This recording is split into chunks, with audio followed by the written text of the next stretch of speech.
3 objectives and a handful of measures.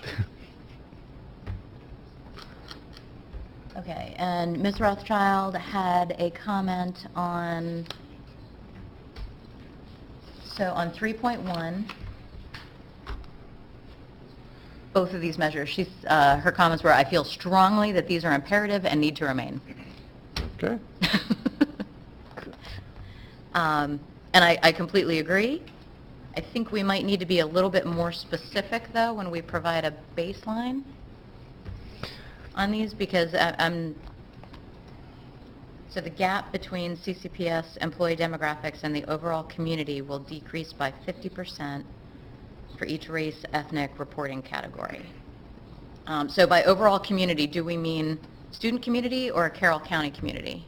Student community. We mean student community.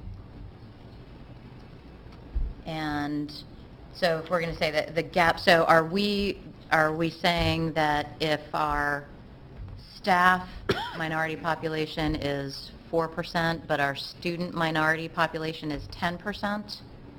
Is that the gap that we're talking about? So the gap would be 6, so we would want to make it, We would want to decrease reduce it by it to 3. Or reduce it to 3, correct. Okay, okay. I just think we need to be specific in exactly what we mean by that.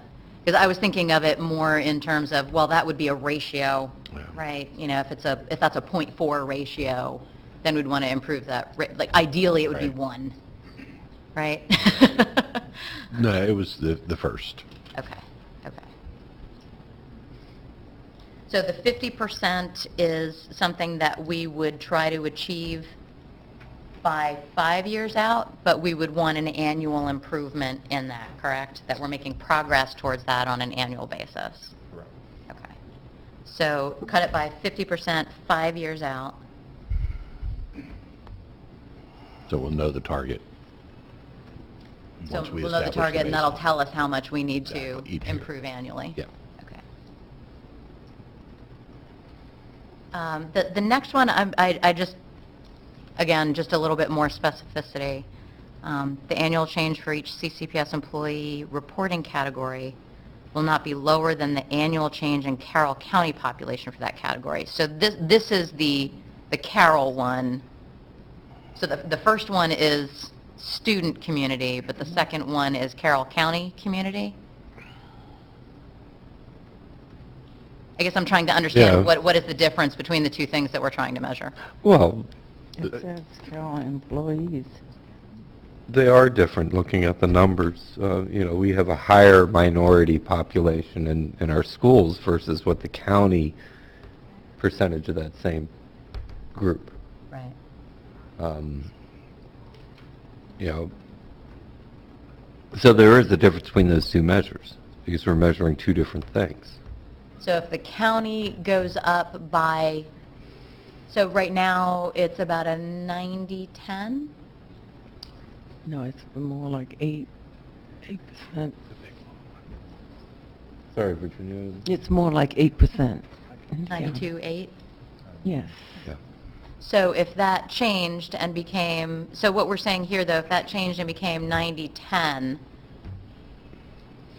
so I guess I'm trying to understand what exactly Yeah, and are in we all trying to honesty, I'm measure? looking at it now thinking, I don't have the original, the 97 one.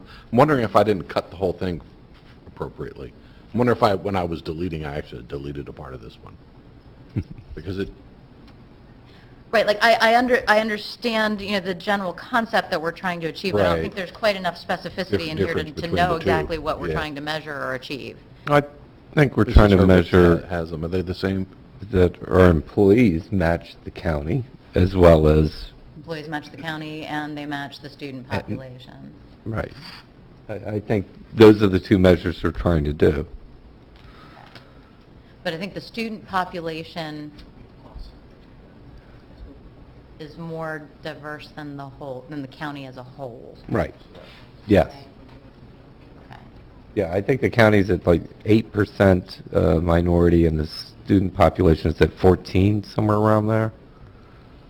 Yeah, Yeah. give or take, yeah.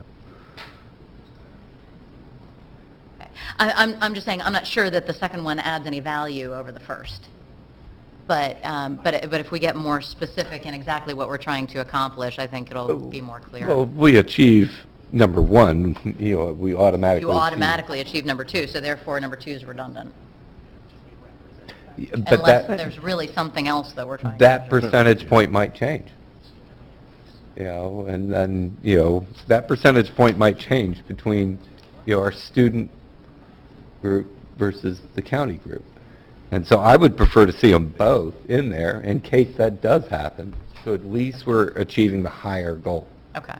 Well, I think this is another one where we kind of need to see the I- baseline yeah, before and- we understand what we're truly trying to measure and how much we need to improve.